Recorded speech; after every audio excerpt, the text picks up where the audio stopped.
Assalamualaikum. I am Dr. Shagufta Ali Sheikh. I am a practicing homeopath and consultant dermatologist. First I did work in Sharjah. Now I am in Lahore in Pakistan. आज का lecture dandruff के बारे में है। Dandruff का वैसे तो winter season में डैंड्रफ ज़्यादा होती है, लेकिन डैंड्रफ का कोई सीज़न नहीं होता। ये किसी भी मौसम में आपको तंग कर सकती है। डैंड्रफ के बारे में जैसे ही नाम लिया जाता है, आमतौर पर लोग ये समझते हैं कि ये एलर्जी है।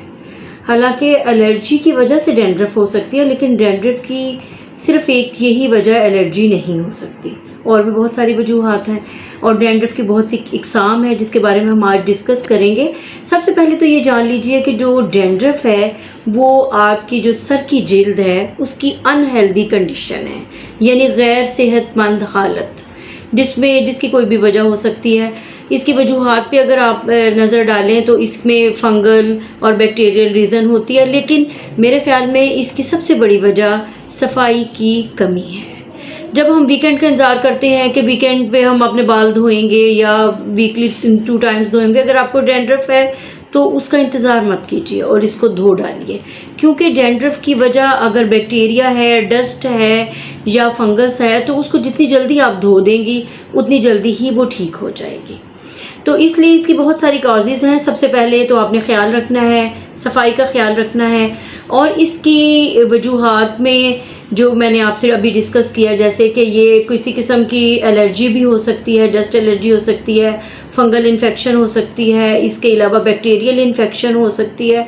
इसके अलावा आप ये भी जहन में रखिए कि ये जो वाइट कलर की या किसी भी कलर की आपको डैंड्रफ नज़र आती है, वो एक्चुअली जो आपके ये सर की स्किन के डेड बाल जो डेड हो चुके होते हैं, अपनी उम्र पूरी कर चुके होते हैं और उन्होंने गिरना ही होता है, तो वो जब गिरते हैं तो अगर उनका ज़्यादा मिकदार में गिरते हैं बनिस्बत उसके कि जो न्यू बॉर्न सेल्स बन रहे हैं, तो उनमें जब बैलेंस नहीं रहता तो भी डैंड्रफ होती है। इसके अलावा डैंड्रफ की कोई वजूहात जो छुपी हुई होती हैं वो लिवर से रिलेटेड या फिर किडनी से रिलेटेड भी हो सकती हैं। डैंड्रफ की 3 इकसाम है।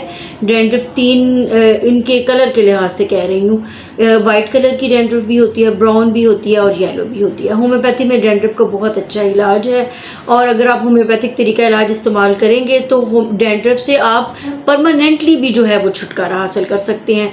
जो शैम्पू वगैरह हैं वो उनमें डैंड्रफ का कोई इलाज नहीं होता। अगर तो आपको बहुत कम डैंड्रफ है, इतनी डैंड्रफ है कि मामूली सी है, तो आप कोई होम रेमेडीज़ के लिए यूज़ कर लें तो उसमें भी ठीक हो जाता है। जैसे जो है दही का इस्तेमाल कर लें, दही में लेमन जूस मिला के अगर आप अपने बालों की जड़ों में लगाएं और उसके बाद उसको शैम्पू ना करें और सिर्फ वैसे ही धो लें और अगले दिन शैम्पू कर लें तो ये भी बहुत अच्छा है।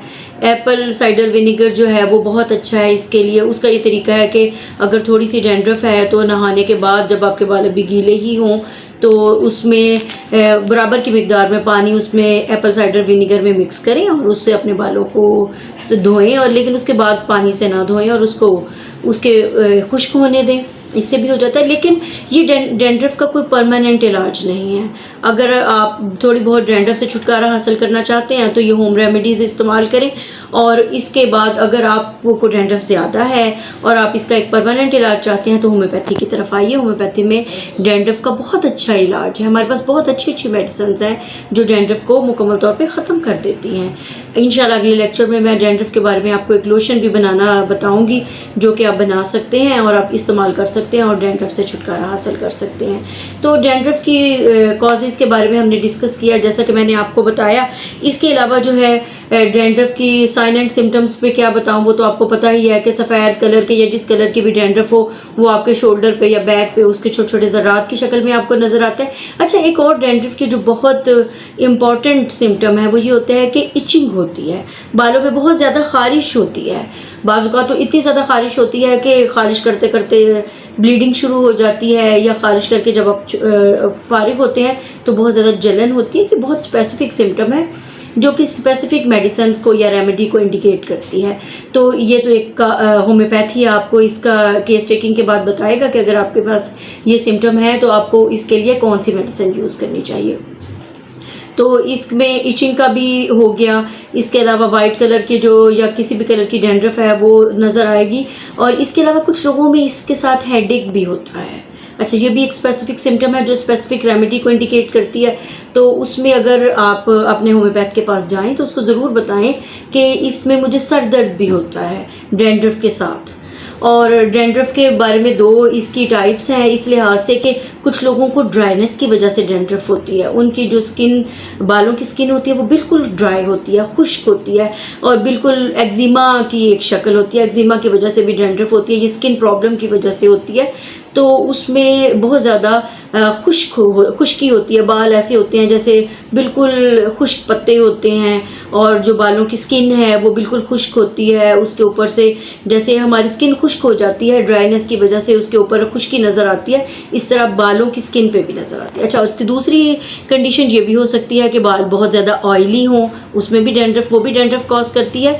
और ये इसकी रीजंस पे या कॉजेज़ पे डिपेंड करता है। अगर बाल बहुत ज़्यादा ऑयली हैं और डैंड्रफ हैं तो उस सूरत में बाल चिपचिपे से होंगे, स्टिकी से होंगे, धोने के बावजूद ऐसा लगेगा कि बालों को जो है वो प्रॉपर आपने वॉश नहीं किया। उस सूरत में बालों को बार बार धोना है, जितना उसका ऑयल, एक्सेसिव ऑयल है वो निकालना है, आपने उसमें डेली बेस पे बाल धोने हैं। और अगर खुश्क डैंड्रफ है यानी खुश्की की वजह से, ड्राइनेस की वजह से है, तो फिर उसको ट्वाइस अ वीक आप बालों को धोएं। तो ये उस पर डिपेंड करता है। अब हमारे पास होम्योपैथी में बहुत अच्छी अच्छी मेडिसिन है, जैसा कि मैंने आपको बताया कि ये अकॉर्डिंग टू द सिम्टम्स होती हैं। और इसमें लाइकोपोडियम है, कैलकेरिया कार्ब है, सोराइनम है और आर्सेनिकम एल्बम है। इस तरह से बहुत अच्छी अच्छी मेडिसिन हमारे पास इसकी मौजूद है। नेट्रम म्योर बहुत अच्छी मेडिसिन है बाल गिरने के लिए और बालों की डैंड्रफ के लिए। लेकिन उसके लिए ये सारी जो बातें आपको बताई जाती हैं ये आपको होम्योपैथी से फेमिलियर करने के लिए बताई जाती है। होम्योपैथी के एक बहुत ज़्यादा वसी जो उसका दायरा कार है उसके बारे में बताई जाती है, ताकि आप होम्योपैथी से ज़्यादा नज़दीक हों, आप होम्योपैथिक तरीका इलाज पर ट्रस्ट करें।